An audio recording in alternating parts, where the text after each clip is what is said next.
Okay, I think we are live streaming and good to go. All right, thank you. Good morning, everyone. This is Wednesday, October 13th at 10:02 p.m. a.m. And this is the regular meeting of the Lincoln County Board of Commissioners being held virtually. We are being recorded and we are being broadcast live on YouTube. And as is noted at the top of the agenda, constituents that wish to provide input under the public comment portion of the agenda may register through that website link and would have the opportunity to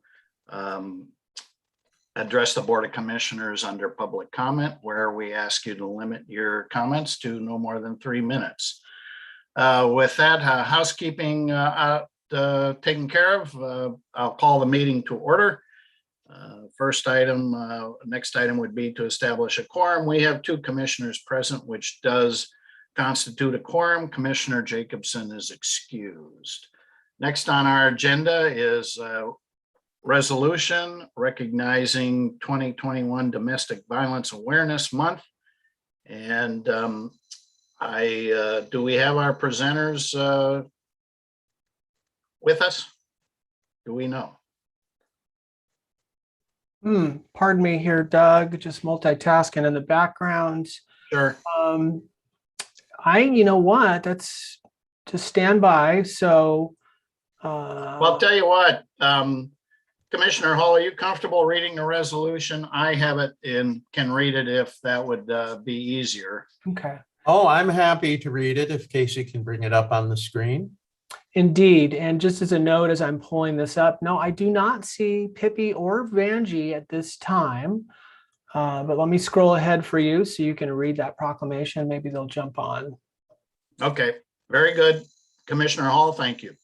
In the matter of proclaiming the month of October 2021 as Domestic Violence Action Month in Lincoln County. Whereas the crime of domestic violence violates an individual's privacy and dignity, security and humanity due to systematic use of physical, emotional, sexual, psychological, and economic control and/or abuse. Whereas domestic and sexual violence crosses all social groups, but people who are women, transgender, LGBTQ, poor or working class, native, of color, immigrant, non-English speaking, disabled, young, elderly, or otherwise marginalized, not only shoulder the burdens of oppression, but also experience high rates of domestic violence. And whereas the impact of domestic violence is wide-ranging, directly affecting the health and wellness of individuals and society as a whole here in this community, throughout the United States and world, and whereas preventing interpersonal violence is not only possible, but is our collective responsibility, and prevention requires significant changes to our social norms regarding gender roles, strength, sexuality, relationships, and the normalization of violence. And whereas a coalition of organizations has emerged to directly confront this crisis, advocates and those involved with shelters and hotline services, law enforcement officials, healthcare providers, the clergy, and other concerned individuals are helping in the efforts to end domestic violence. Now, therefore, in recognition of the important work done by My Sister's Place, the Selects Care Program, Lincoln County District Attorney, and the Lincoln County Domestic Violence Council, the members of the Lincoln County Board of Commissioners do hereby proclaim the month of October 2021 as Domestic Violence Action Month in Lincoln County. And we urge all citizens to work with these invaluable community agencies to help alleviate this problem in our community. Thank you, Commissioner Hall. Mr. Miller, do we have the presenters available? No, we sure don't. Neither Pippi or Vanjie are with us today. So, all right. Well, Commissioner Hall, any comments? And then I'll offer some. Yeah, thank you, Mr. Chair. Certainly, I'm glad that we are able to shine a spotlight on this challenge every year. I recall for many years it was Domestic Violence Awareness Month, and I like the change to Domestic Violence Action Month. And it's called out in the last paragraph of the proclamation. But I think we have forged in this county through the years, a great working partnership between nonprofit, tribal, and public agencies. I think, the last few years, last decade or more, really, we have invested, significant county resources in domestic violence awareness, prevention, and treatment. And so, it's certainly good to shine the spotlight on this, although it would be even better if the day would come when we wouldn't need to any longer. Thank you. You offered me an excellent segue, because I was going to begin by saying, hopefully someday in the future, there will be no need for this type of a proclamation. And I also think it really is a broader responsibility on society and the members of society to recognize that violence against others is really intolerable. I have taught my children, you don't hit people. Now, if somebody's attacking you, sure, you got the right to self-defense, but just the act of hitting somebody out of ill will, or without being prompted, or without being in a defensive mode, simply is really not acceptable. And I think it crosses all of the different social groups that are mentioned in the resolution, but it also really, I think, is a higher level message to our societies. Violence doesn't really accomplish anything and injures many, and is a great cost to our society. So again, it's unfortunate that we need to continue recognizing this challenge, but at the same time, I think progress is being made. Progress will continue to be made, and hopefully someday in the future we'll have resolved the challenge. So it's sad, but it's reality, but we are making progress. So with that, I'll entertain a motion to approve the proclamation.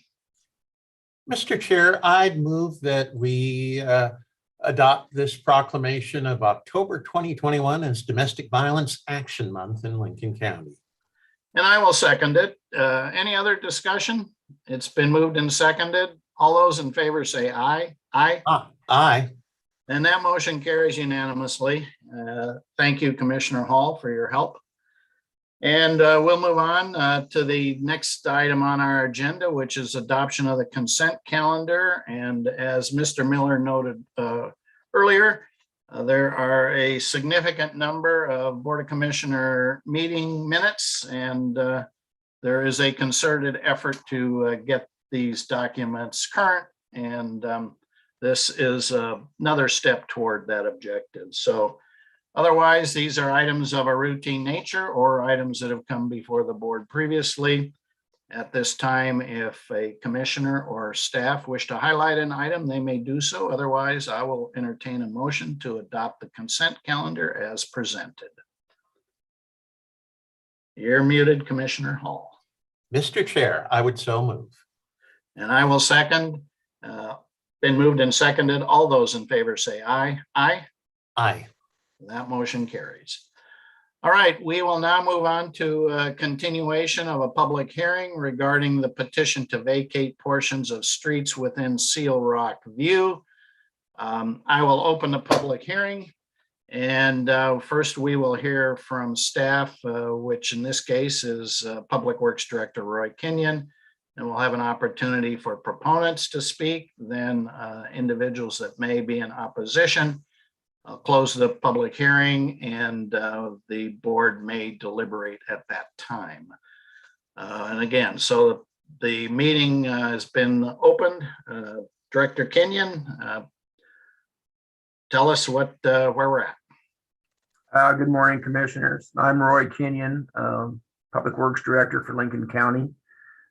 Just a little refresher, on August 18th, I brought forward to the board a petition to vacate sections of several roads within the Seal Rock View subdivision.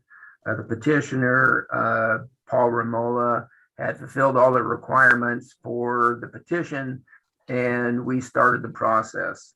The public hearing was opened on the 18th, and there was input taken from both sides, pro and opposed. And because there was both sides, we basically decided that we was going to keep the public hearing open and reconvene on September 15th to see if there was actually more input. On the 15th, there was again some input from the petitioner, and also it's a requirement of 2 of the residents that would be affected by this vacation to provide an easement agreement. The east end of Bernard Street is part of the vacation request, and their driveway basically splits that portion of the public right-of-way that is the east end of Bernard Street. So if the petition was granted, there would be a need for those 2 property owners to have a mutual agreement, a reciprocal agreement between them to allow legal access to their lots. On September 15th, that document had not been finalized. And so once again, we continued the public hearing to today. Now, we have received a document from Kevin Winters and Rexanne Winters and Wesley and Tina Fritz, who are the property owners that are involved in this easement agreement. We have received an agreement that has been viewed by County Council and has been approved by County Council. The legal description within this easement agreement has been viewed by the county surveyor and has been approved by the county surveyor. So we have a legitimate document. And so I think at this point in time, I would like for the document to be entered into the record. I believe that the board does have a copy of that, and so that can be entered. The document basically will be ready to go if this petition is approved. Unless someone has some questions, some update, I think that I'm to the point where we're ready to see if there is any additional input on this petition. I'm sorry, I misunderstood that last comment. I have no more to enter into. Oh, no more. No more Okay. to enter into the discussion unless someone else does, or I can take questions if someone has some questions. All right. Commissioner Hall, do you have any questions at this time? I do not, Chair Hunt. I mean, I think in the previous hearings, we've discussed this matter pretty thoroughly. And I would concur. All right, so we'll take any comments from the petitioners, and I see Mr. Ramola is present, and welcome to address the board at this time. And you are muted.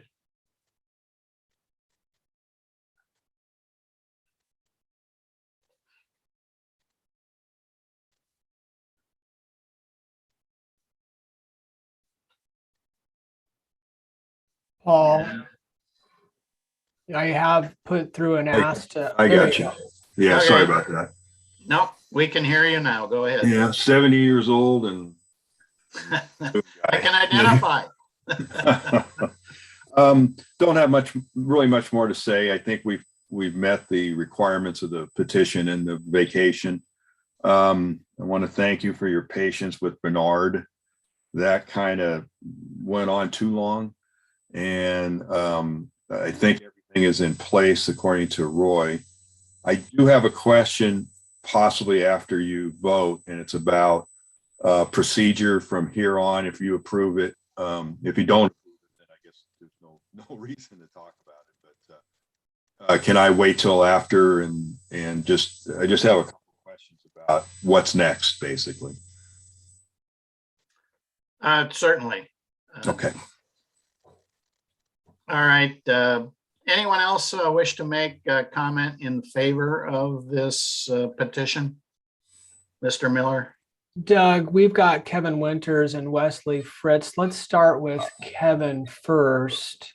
I'm not sure where they stand on this, but Kevin, you can speak here.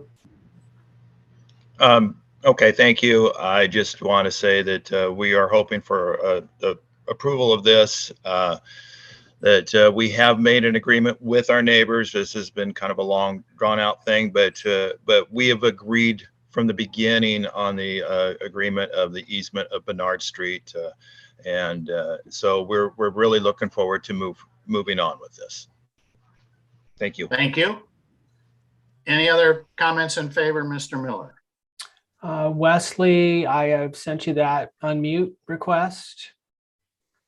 Yes. So yeah, Kevin, the Winters and the Fritz family are 100% in agreement. Always have been.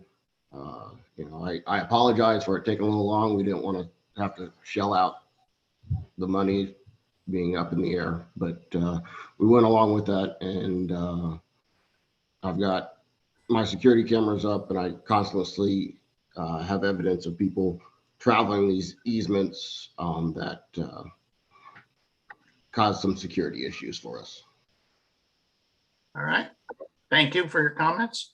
Any other comments in favor and support? I think that's all we got, Chair.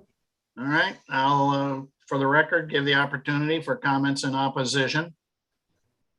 And we have none.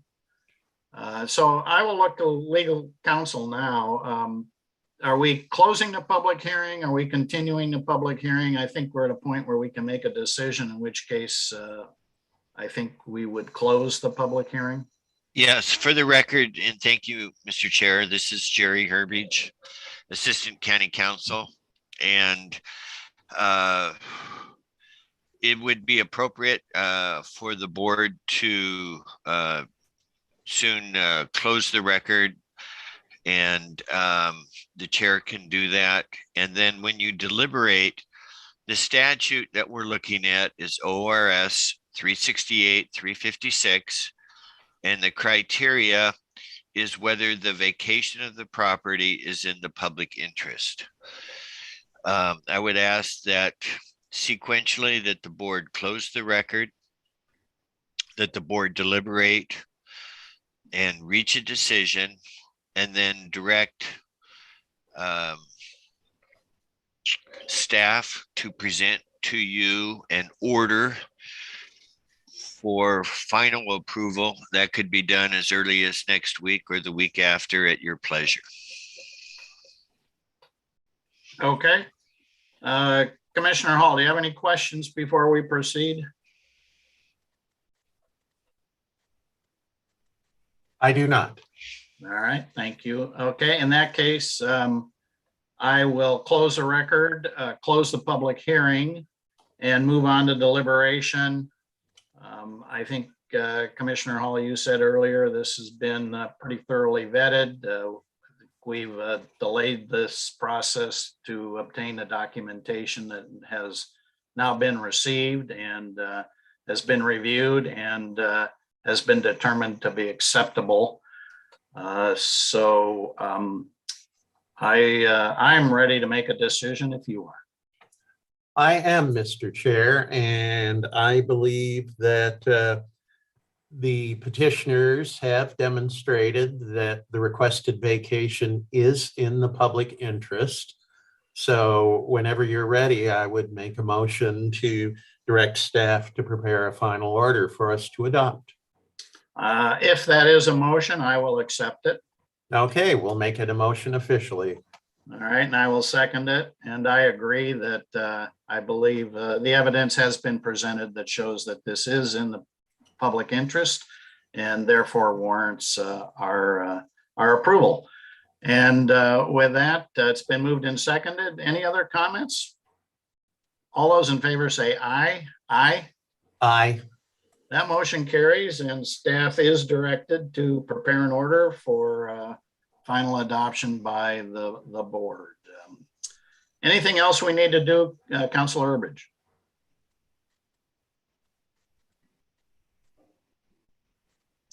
No, I think that takes care of it.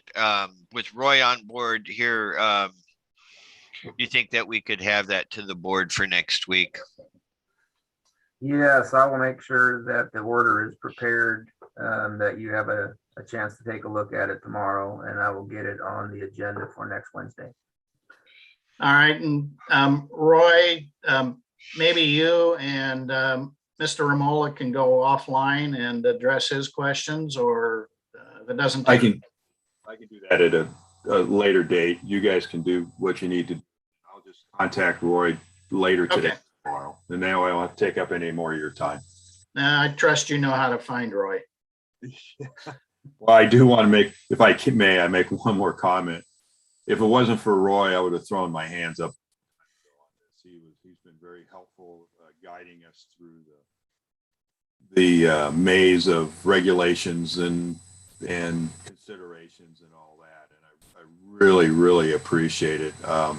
He's gone over and above and given me all the good, the bad, and the ugly. And we were able to get it done. And there was no way I would have been able to get it done without Roy. So thank you, Roy. And I just want to give you kudos. Well, thank you. Thank you for your comments. They are appreciated. And I will say, Roy does a good job for the county, and we're certainly pleased that he is our Public Works Director. Yes. All right, we will move on to the next items on our agenda. These, and we've got a microphone open. Casey, can you close those? Yeah, I will, and I think I've solved the issue. Okay, thank you.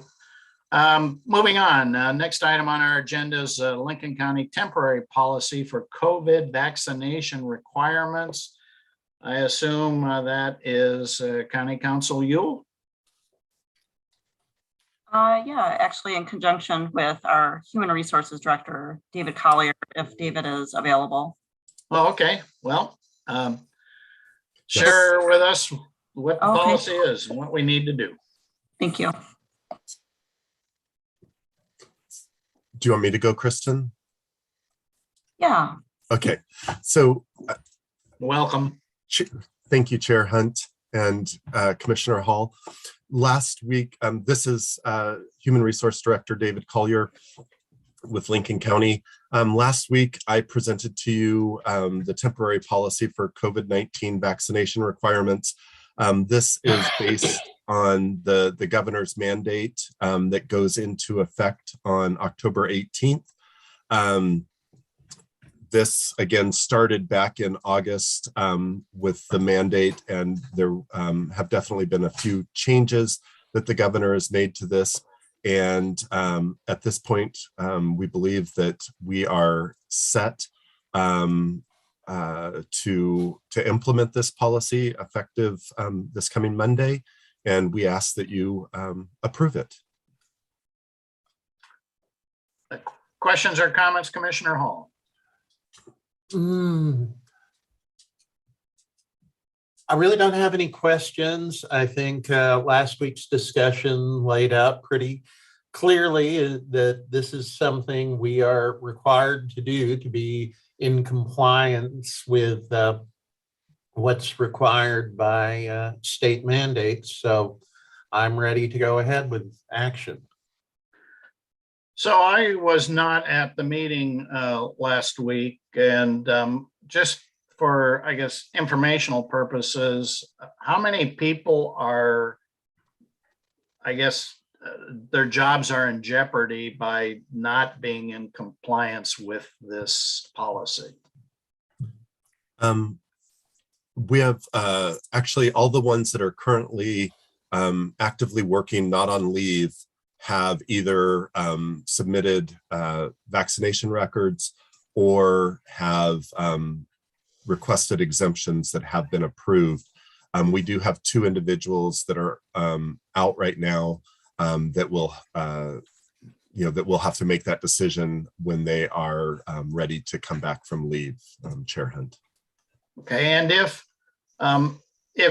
either of the alternatives, i.e. a vaccination or a approved exemption met, what would be the course of action if neither of those are requirements are met?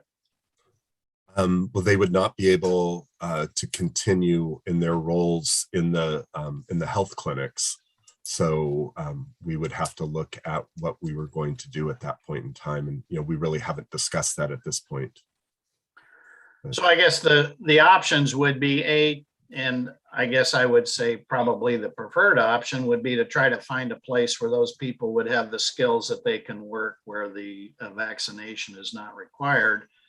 Otherwise, I guess the people would be placed on unpaid leave or given the opportunity to use accrued vacation.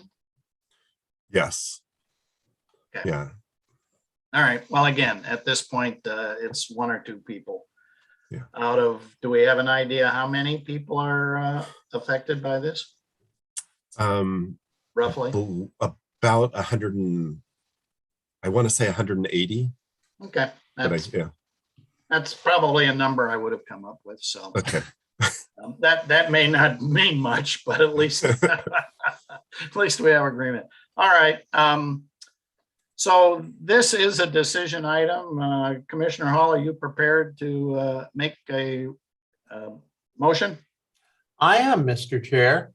I would move that we approve the Lincoln County temporary policy for COVID-19 vaccination requirements. And I will second it. Any other discussion? Been moved and seconded. All those in favor say aye. Aye. Aye. That motion carries. All right, thank you. We'll now move on to collective bargaining agreements. And I believe, Council Ewell, we are only going to address the item C, which is ratification of the collective bargaining agreement with the Lincoln County Employee Association, Lcea Roads. Is that correct? So Chair Hunt, we are actually going to address just in off the presses, B and C at this meeting. So the LCA General and DDA unit have both voted to ratify, and as well as LCA Roads. We are waiting for transit and we're waiting for the pay scales from our finance department for our non-reps. So I'm going to bring D and E back to you next week, but we can move to vote on B and C. All right. Any comments from County Council? So these were efforts. We negotiated these contracts since February of 2021. So this is the end result, a 3-year contract with all both units and the subunit of the DDAs. So these will not come back to you until 2024. And the agreements are part of the packet on the website. Yes. Commissioner Hall, questions? Comments? No questions. All right, I'm prepared to make a decision and ratify or approve these agreements. I'll entertain a motion, and I think we should do them one at a time. Mr. Chair, I move that we're doing B and C again, just making sure D and E coming back next week. That's my understanding. So I will start off with a motion to ratify the collective bargaining agreement with the Lincoln County Employee Association. This covers LCEA General and DDAs. Okay, and that'd be July 1st, July 2021. Through June 30th, 2024. All right, I'll second that. Any discussion? All those in favor say aye. Aye. Aye. And that motion carries. All right, move on to item C. Mr. Chair, I move that we ratify the proposed collective bargaining agreement with the Lincoln County Employee Association, LCEA Roads for the period July 1, 2021 through June 30th, 2024. And I will second that. Any discussion? All those in favor, excuse me, it's been moved and seconded. All those in favor say aye. Aye. Aye. That motion carries. And items D and E will be brought back, I guess, at theoretically our next meeting or at a future meeting. All right, we'll move on. And as was agreed 2 weeks ago, this is the first reading of ordinance number 523, an amendment to the Lincoln County Code, ordinances number 487, 490, and okay, you're gonna make it difficult on me there. Sorry about that. And 509, sections 4.04, sections 4.405 through 4.460, short-term rental of dwelling units. And Assistant County Counsel Wayne Belmont, share with us your report. Good morning, Commissioners. This is Assistant County Counsel Wayne Belmont. And first, as a formal matter that we need to do, is there any request that this ordinance be read in full? No. No. All right, hearing none, I will read it again by title only. So this is ordinance number 523, amendment to the Lincoln County Code, ordinances number 487, number 490, and number 509. Section 4.405 through 4.460, short-term rental of dwelling units. And you've got this ordinance in front of you today. It's in the packet for this particular meeting. What we have done is incorporated the items, the four specific items that we had discussed 2 weeks ago, and have been actually having discussions on these items for quite some time. And they are now in final ordinance form. I've included some additional changes that were recommended by County Council staff and the licensing authority, the sheriff's office. There was a couple things that we needed to rectify some the new language. We needed to rectify some inconsistencies with existing language. We made some changes to correct some of the citations into the code, and also then to make all this come together as a full change to the code. And I'd be happy to answer any questions you have about those particular items. I do want to highlight a couple of the minor additional changes that we did make in here at the request of the licensing authority. One of the things that had been an issue was the renewal of licenses. Sometimes it appeared that licensees were taking a great deal of time to renew. We had some language that said you could continue operating while this was pending, but there was some of these renewals were taking an incredibly long period of time for renewal, and that can't be the case. We need to make sure that the renewals occur in a timely fashion, and that there are consequences if a person does not renew that license, especially in light of what you're doing and making the changes in terms of the limits on the number of licenses available. So we've added some language in 4.420 that make it very clear that it is the property owner's responsibility, the licensee's responsibility to timely seek and obtain a renewal of the license, and that if they are cited for operating without a license, have not completed that renewal, then that will disqualify them from obtaining a future license. The license will be revoked and they'll be disqualified from obtaining a future license. So just a note, and we'll make sure we get that information out to the licensees that they need to take care of those renewals in a timely fashion. So I'm going to interrupt at this point. Excuse me. What is timely? It's an annual license. So they have they have to do it before the license expires. They need to make their application before it expires. All that information is subject to the procedures that are set forth by the licensing authority, the sheriff's office, which they convey to the property owners So there's ample time. People know when these things occur, but it's going to be similar, I guess, in some ways to your property taxes. It's no excuse to say, well, I didn't, you didn't notify me. I didn't know I needed to renew my license. It's the obligation of the licensee to make sure that they know the timing of when they need to do that renewal and to get those in to us. And again, there are situations that occur in which some additional information is necessary or some action that the licensing authority has to do, which is why we made it for, it's the issuance of a citation. The licensing authority has tried all efforts to get the person to renew.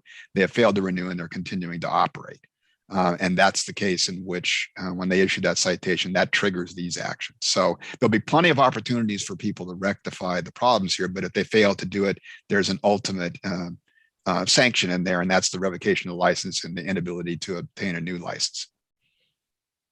Okay, well, I guess I'm still concerned that that renewal process could drag on beyond the expiration of the current license. I don't know if Lisa Combs is on the call today, but she could talk about that. This was really, I discussed this with her in terms of giving her the tools that she needed to make sure that these things occurred timely. And frankly, the situation that would occur would be something not the fault of the licensee. It would be something on our end that we need to do. It might be the exception in there. But well, otherwise, I kind of look at it like a driver's license. If I don't get my license renewed by the renewal date and I'm driving the date after, I'm driving without a license. Yep. And that, is a violation of the law. Yep. I see Sheriff Landers joined us. Can you comment on that question, Sheriff, please? Sure. Thank you, Commissioner. Yeah, that was some concern that we had. Mr. Belmont, I don't know if you can scroll down to that language. I thought you put a 30-day on there also, which I think would be appropriate for that. Was that something on that one, or am I thinking of a different section? That's not the language in the current. Okay. No. And what triggers it is really, it's at your discretion, because when you issue, what you're going to do is be working with the licensee. And again, if it's something on our end that's holding up the license, then we're going to, you have some discretion to deal with that. If it's just simply the licensee is refusing to either make the application or timely make an application, or is dragging this thing out from their end of it, then that's where you have the ability to issue that citation, and that triggers the sanction.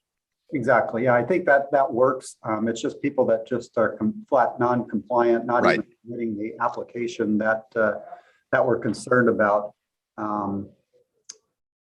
And Lisa just texted, she doesn't have the ability to join. She's just watching right now.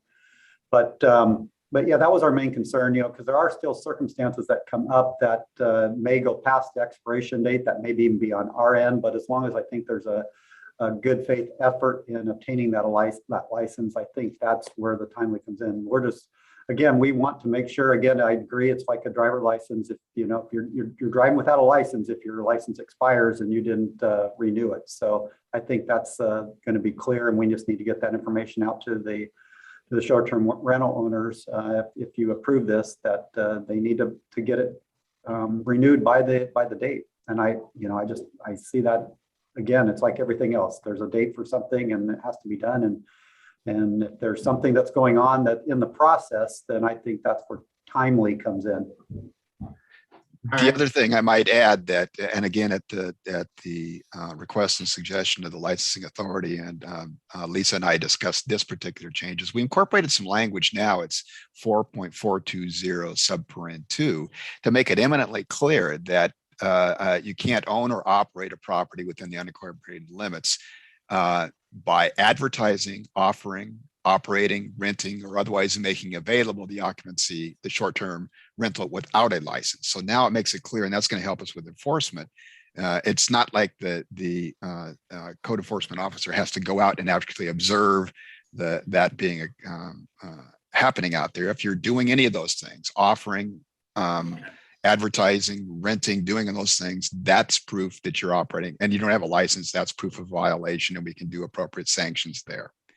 So that was, I think, a valuable suggestion to also strengthen our enforcement capabilities.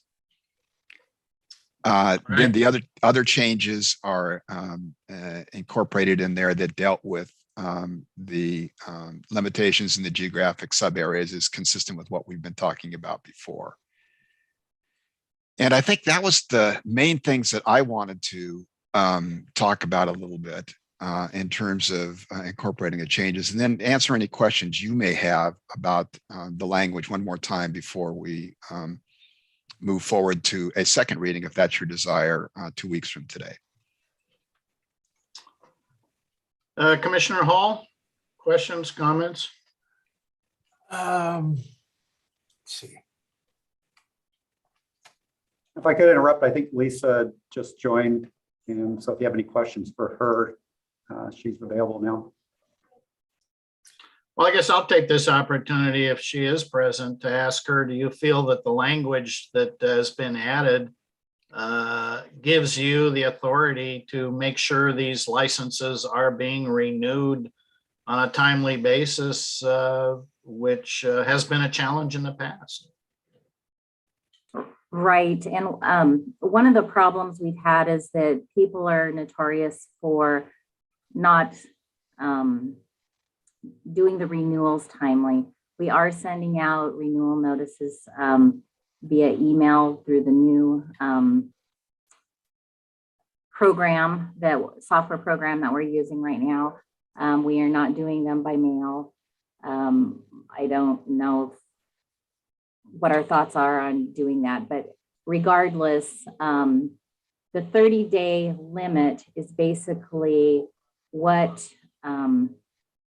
it's like they either renew or they lose their license. And if we're capping, then that's going to be really important, because we don't want people to come back in 60 days and say, hey, I need to renew when we've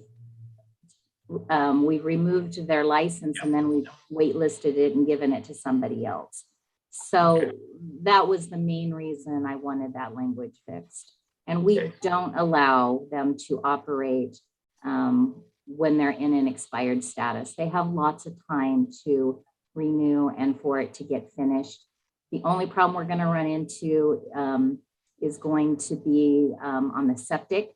When you add that piece to it, they've got 120 days to comply with that. So we're going to have to work with planning on that a little bit, do some coordination.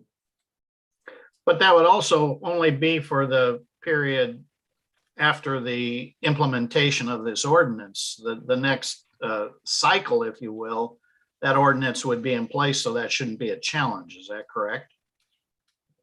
I think you're correct with that. I think that, and that's why we left it a little bit discretionary with the licensing authority, because we may have some exceptions here. We may have to deal with some situations here, but what we really want to do is get the person who just flat out is not doing what they need to do, not complying with the requirements. We have now an ultimate sanction to be able to revoke the license or not let them get a new license if they're just not participating in the program. All right, so I'm going to ask a procedural question. With Commissioner Jacobson absent, if we do the first reading now and she, when she returns, and there's agreement to make changes, what does that do to our process after the first reading? In the second reading, you mean as we come back for the second reading, you want to make additional changes? Correct. It's interesting because we never had that situation arise in the years I've been here. If we would do that, I'll have to take a look at the statute to make sure. But I think what we'd end up doing is making those changes at the second reading, but then waiting another 2 weeks from that time before you would finally adopt the changes. All right. That answers the question. Commissioner Hall, thoughts or comments, questions? Pardon me? Go ahead. I don't really have any questions. It looks like the changes made to this draft since the last time we looked at it are, the licensing requirement is definitely a substantive change, but most are pretty minor. And, we have been through this for many months now with a lot of public input, both pro and con, and a few people landing somewhere in the middle. And I'm certainly ready at this point to move this forward. Yeah, I would agree. I think there are some areas that, maybe the occupancy should be 2 more or 2 less, but I don't think it changes substantially the intent of the ordinance. And I think it, as you said, Commissioner Hall, reflects a lot of work, a lot of input over a long period of time. And well, again, there might be some minor tweaks that I would consider. I think overall the ordinance is the step that can be taken to address the predominance of the issues that we face with short-term rentals. So I'm comfortable moving it forward. I will recognize that Commissioner Jacobson may have some comments when she returns, and if so, we'll address those at that time. Anything further from Commissioner Hall or Council Belmont? I'd just ask procedurally, what should be the form of a motion at this point if we want to move I this think all we forward? did is a consensus from the board to move this forward for a second reading on October. Make sure I get the date right, October 27th. Yep. At the board meeting on October 27th, and we'll place it on the agenda for a second reading. I'm comfortable with that. I am too. All right, we have a consensus, and we will see this ordinance come back to us on Wednesday, October 27th at our regular meeting at that time. Thank you, commissioners. All right. Thank you, Assistant County Counsel Belmont. It's good to see you, even if virtually. Could I ask, this is Assistant County Counsel Jerry Herbage, just as it was a reading, did we have anyone who wanted to comment from the public? Oh, my apologies. Is there any comment from the public? Mr. Miller, anyone that appears to wish to address the board on this ordinance? Yeah, I think it's possible that Shelley Bateson is here for this purpose. Shelley, you've been allowed to talk. You should be able to unmute yourself now. Yes, my question was, are you planning on holding any public hearings on this voter 21203 having to do with the STRs in Lincoln City and Lincoln County? Because there's a lot of questions about that as to, my understanding is that you all are disapprove of 21203. And Okay, so could I intervene? So this is a time for public comment regarding the ordinance. Yeah. So if you have public comment regarding the ordinance, this is the time for that. It's not a time to ask questions. well, I wasn't asking a question about the ordinance specifically, but there is a revision to the ordinance, which is going to go on the ballot. And we just wanted to know if you're planning on holding any public meetings or anything so that we can understand what that revision is going to be, what it means. Council Yule? We are not having any public meetings on ballot measures, no. So how do we get more information so that we better understand what we're asking to be being asked to vote on? I would encourage you to read the voters pamphlet, and then I would encourage you to get materials to help you better understand it. And I will add that as an elected official, if you reach out to elected officials, they have the ability to respond.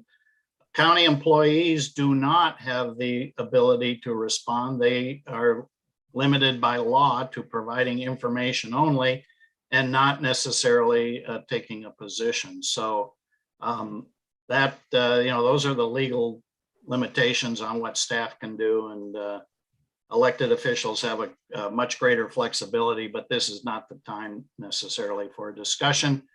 And Mr. Chair, could I just add for clarity's sake, it sounds like there's a belief that what we're doing here affects the citizen initiative. It does not in any way. This is the ordinance revisions that the Board of Commissioners has asked staff to develop for us to consider. It's a totally separate process from the initiative process. Thank you for that clarity. Well said. Okay, well, thank you so much. Okay, thank you. Any other public comment on this ordinance? Chair Hunt, I do not see any other individuals signed up for these purposes. If there is someone here and I'm missing it, use the raise hand function. But that was the only individual I can see on our list here. So I think we're good. All right.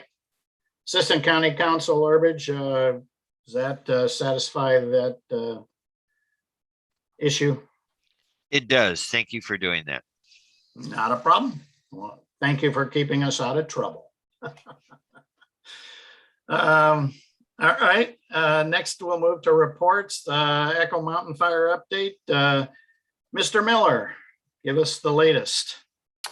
Yeah, one thing I did want to add was we had our county teams meeting, and that includes individuals from the long-term recovery group, also from the school district. So internal, external stakeholders, great opportunity for us to get together every 2 weeks and see how the process is going.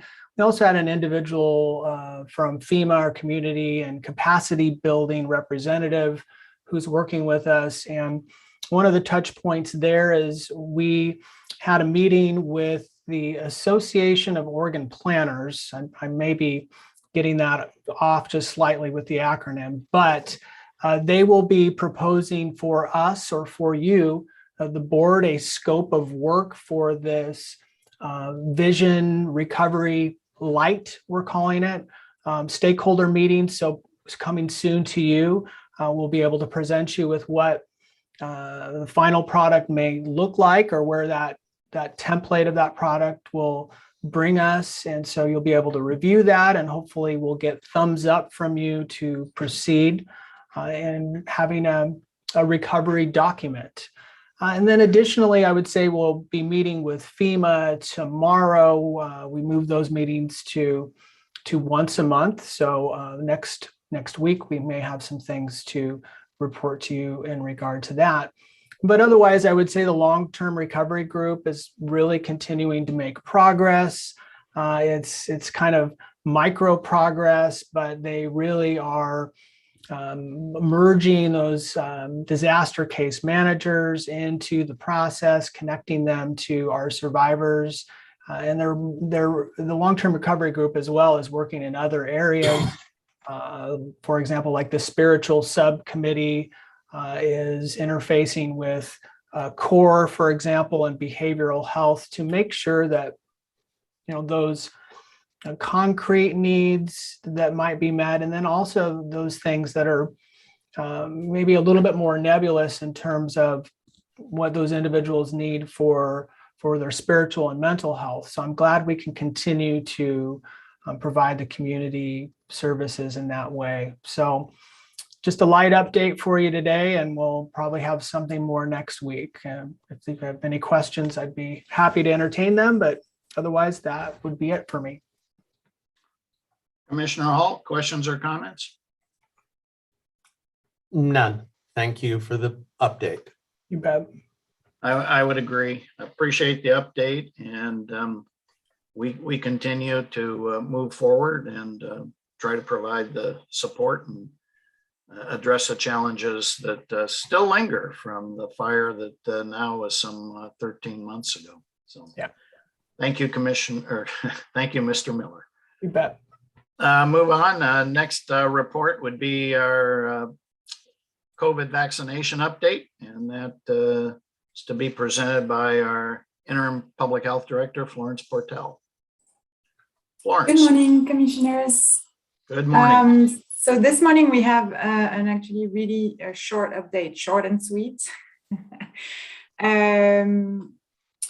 So the highlights are that we're seeing a steady decrease in hospitalization statewide and in cases both statewide and in Lincoln County, which is really encouraging. We're still in the upper 500s when when it comes to hospitalizations, but this is twice as less as what we were seeing a few weeks ago. In terms of, decrease in cases, the 7-day daily average for the state is about 1,266 as of this morning. And in Lincoln County, our daily average is 10 cases. And so if you were to compare our daily average when we were at peak towards the end of August, we were at 41 daily cases at that time. So this is really good news and encouraging news. We are still, watching the numbers closely and kind of wondering how at the end of the year is going to go, with more time inside and the holiday season upon us. So we'll see how that goes. But right now, the team is well staffed, well trained, and I think we're finally in a very good rhythm and flow, so that's really, really good. And we have a meeting this afternoon to actually consider getting out of our surge protocol, which we've been operating under for, I think, since July. So, and because the cases are less, we might be able to do that. Florence, can I ask a question here? Mm-hmm. We're seeing a good steady decrease in cases both statewide and in our county.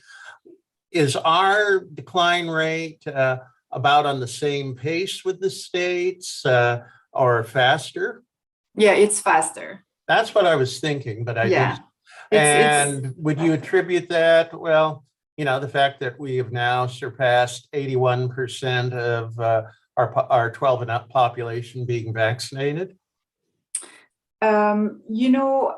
I think it's a possibility. I think also because, so what research has been showing is that it looks like the COVID-19 virus goes in spurts.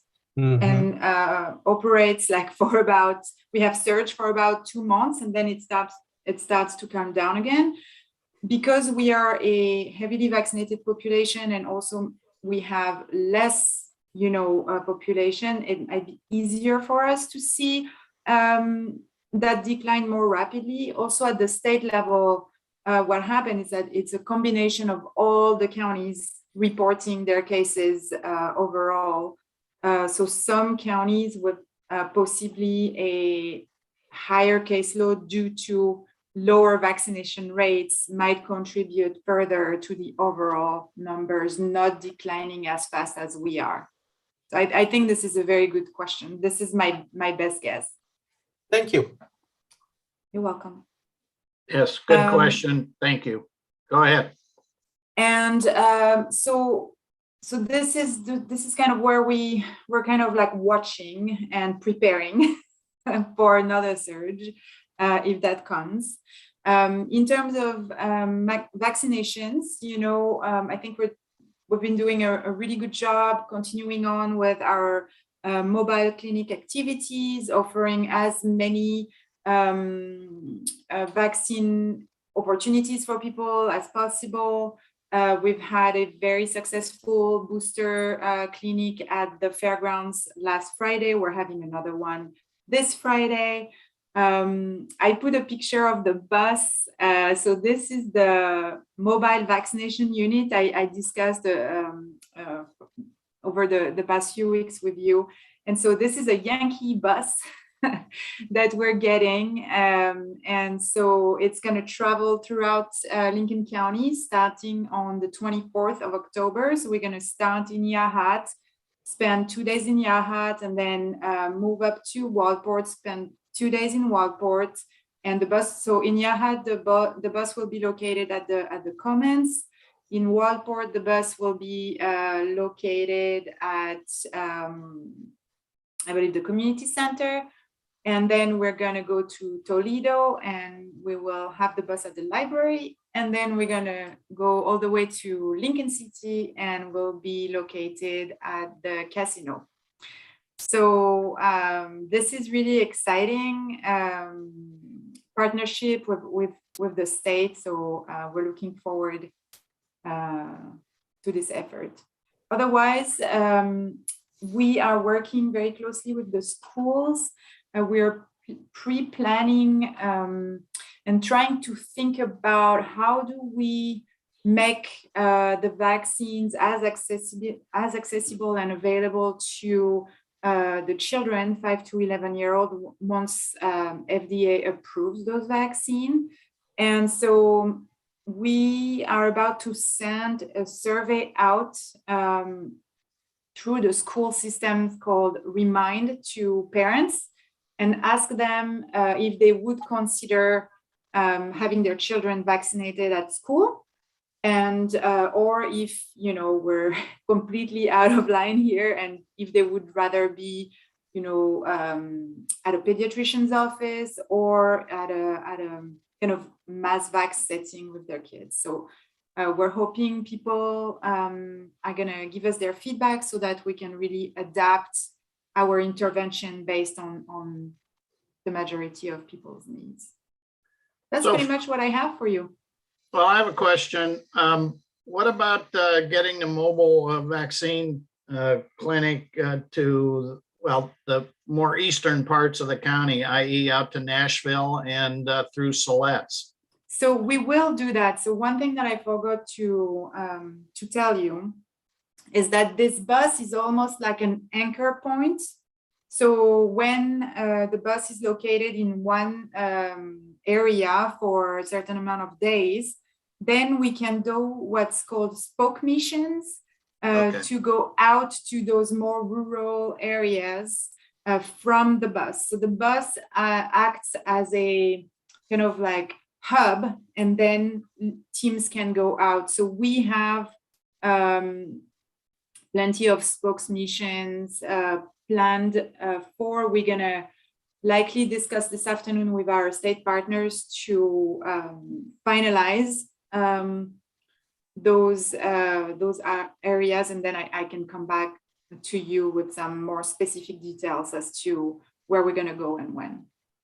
Okay, but again, I guess the information you provided indicates there'll be teams that will be traveling out from the bus. So in other words, there will be teams in the Nashville area able to give vaccinations in that area versus those people having to travel to Newport where the bus is. Yes. Okay. And then I have a question. What about hospitalization within Lincoln County? You indicated it's under 600 statewide. How are we in Lincoln County? Okay, Casey, can you move to the hospitalization slides, please? Move. Well, did I jump ahead? I'm sorry. Oh, no, I'm not going to the slides anymore. Can you move one more, please? Okay, so this is kind of like the data. This slide is for North Lincoln Hospital. And so as you can see, we have very minimal hospitalization pertaining to COVID, and our hospital in North Lincoln is really holding its own. We have a great partnership with the hospital systems in the county, so we're receiving this data on a daily basis. That's been great. And can you move to the other slide, please? So just to clarify, the gray bar is the number of beds. It's not the number of occupants. So the gray bar is the number of ICU beds that are being occupied. Oh, that are occupied. For ICU only. The red horizontal bar is the capacity. Okay. Okay, so at that particular hospital for ICU when they're fully staffed. So if I read that correctly, it's saying that 3 of the 4 ICU beds at the North Lincoln Hospital are occupied. So that is correct. So we are mostly concerned with ICU beds. So that tells you the gray bar is telling you 3 of the 4 are occupied, and then you're looking at the orange bar that is telling you, okay, out of those 3, how many are COVID positive? And as you can see, it's been really, really low. Yeah, And- or if I read that correctly, of the 3 beds that are occupied, none of them are COVID. This morning, correct. Mhm. Okay, thank you. Mhm. Yeah, you're What welcome. about Newport? Yeah, let's go to Newport. Next slide, please.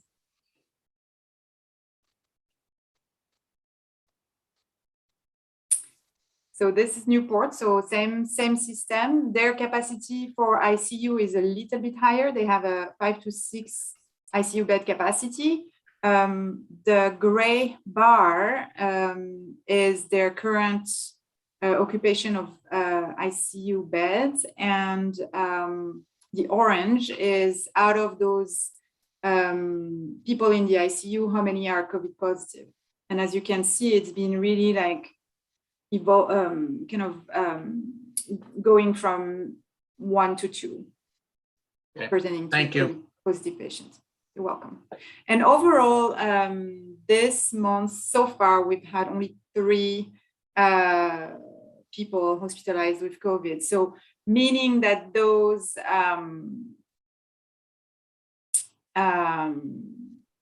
patients, well, actually, I need to confirm that with Callie, because I was about to give you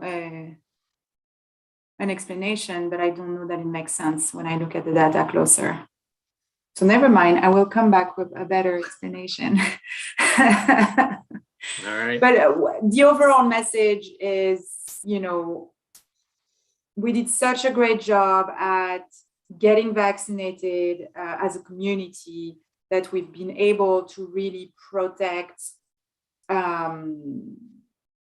us all against severe disease and hospitalization. And we're seeing really a very minimal number of severe disease and hospitalization. And our hospitals, even through the thicker part of the surge, have never been overwhelmed and have been able to, hold their own, which is a very, very good and positive outcome, and really shows how impactful a broadly vaccinated community can be in terms of, preventing not only the spread of disease, but also protecting people from severe iteration of the disease.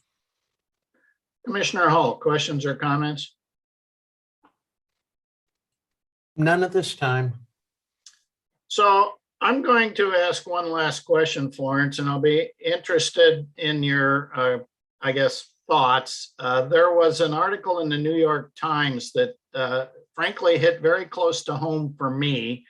And the point of the article was that youngsters appear not to be contracting the disease, even if they're unvaccinated. And I have 2 grandchildren, one that's 5 and one that's 3. And the article continued to say that the elderly, 65 or older, of which I am one, continue to contact the disease even if they are vaccinated. So the point of the article was the unvaccinated children seem to be less affected by the virus versus vaccinated elderly people. Thoughts?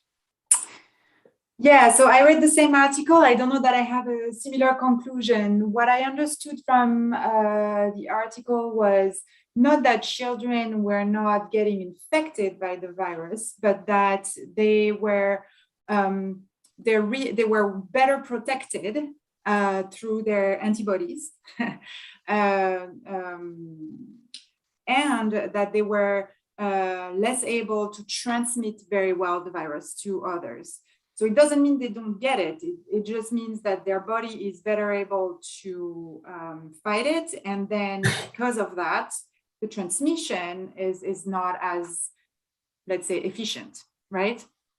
Now for the other piece of the article, the way I understood it was that even with vaccinations, because we've seen, especially with the Delta variant, even though as we showed previously, vaccination clearly makes a difference and protects people of all ages against severe diseases. we're still seeing that the populations that are most at risk are still the older populations. And so I think what I gathered from that article was a few things. One, that vaccination is still the best approach to protect it and prevent the spread of disease. Two, that especially in your particular situation, you have grandchildren. You are, even though vaccinated, you are in a population category that is most at risk to get the disease and possibly have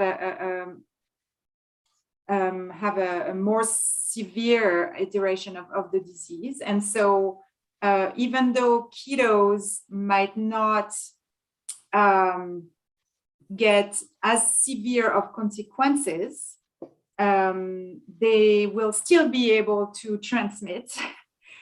And therefore, maybe the reason why we're vaccinated children is not only to protect them, but really ensure that the people they are around are also protected, if that makes sense. Actually, it's a very good answer. I appreciate it. I guess the last question I'll ask is, my wife was vaccinated by Pfizer, has had her booster. I'm a Moderna vaccinatee, if there is such a word. What's the status of the possibility of a Moderna booster? So, I think I haven't seen anything really lately about this. I think they're just in the process of sending their data to the FDA, and then there is quite a thorough review of all the data. And then, as you know, it goes through FDA, and then if it is approved there, it goes to the Advisory Committee on Immunization Practices at the CDC, and then if it's approved there, the director of the CDC makes a formal recommendation. And then once that is done, it goes to the Western States Vaccination Committee, I think. I don't remember exactly the name. And this is for Washington State, Oregon State, California State, and Nevada. And then once they've reviewed that data, something that I learned about quite recently, actually, is that it has to go to the Oregon governor's office. And then from the governor's office, it goes to Oregon Health Authority, and then we get the stamp of approval, and we're good to go. So all of that to say, this is a thorough and kind of long process, and I haven't heard any specifics as to where the FDA is at in the review of the Moderna and J&J data. Thank you. I think that was a very good explanation of the bureaucratic maze. All right. Yeah, I mean, it's thorough review, like there are a lot of people looking at the data to ensure. Don't get me wrong. I think, thorough review and the use or the effectiveness or unintended consequences of vaccinations is very necessary. It just takes time. So more to come. Commissioner Hall, any other thoughts or comments? Just appreciate the report, appreciate the continued good news, but I hope people will remain vigilant about hand washing, masking, social distancing, and if for some reason they're among the unvaccinated group still, to please look into protecting themselves and others by getting vaccinated. Well said. Thoroughly agree on all points. All right. Thank you. And we'll move on. Next item on our agenda would be commissioner reports. Commissioner Hall. I don't have anything additional at this time. Okay, I'll just, I guess, provide a little information relative to the executive session. The Board of Commissioners did hold an executive session, have interviewed two candidates in person. And at this point, we are continuing to move forward in our recruitment process, and we'll be holding interviews for additional candidates later in the week, which I will announce shortly. And with that, this would be the opportunity for public comment. Mr. Miller, could you review any written public comment that we've gotten, and then check to see if there's anyone in attendance that wishes to comment to the board? Yes, Chair Hunt, I would be happy to do that. So I will first take you to our smart sheet. So stand by for that. Okay. We are looking right now inside our smart sheet where we receive constituent input submitted through that means. Now, of course, we can take this as well as emails. When folks do want to email us, we would like them to use boc@co.lincoln.or.us. But here's everything that's in the smart sheet. Now, what I'm going to do is jump to today's meeting page. And here we can see in supporting documents below, I want to say there's about 15 individual items. Now I'm counting attachments as well. And those are here in that combined input. Everything that we have received this week has exclusively been around STRs. So folks can also find the same information on the short-term rental licensing page here as well. So it's duplicated for now since this is the hot topic. And that is our written input. Let's jump out of here and go back to the meeting and see what we have for participants. The individual earlier, Shelby, was one of two people that I could see that were signed up through Zoom. The other person does not appear to have joined us, so I can safely say that we have no other inputs to provide you right now. All right, thank you for that information. And with that, if there's no more business to come before the board, I will announce that the next meeting of the Lincoln County Board of Commissioners will be held on Wednesday, October 20th at 10 a.m. and it will be a virtual meeting. I will note that on Thursday, tomorrow, the board will be meeting an executive session under ORS 192.660 parentheses 2 parentheses A to consider employment. That will be a virtual meeting to be held at 1 p.m. and we will be interviewing, or at least we are scheduled to interview two potential applicants.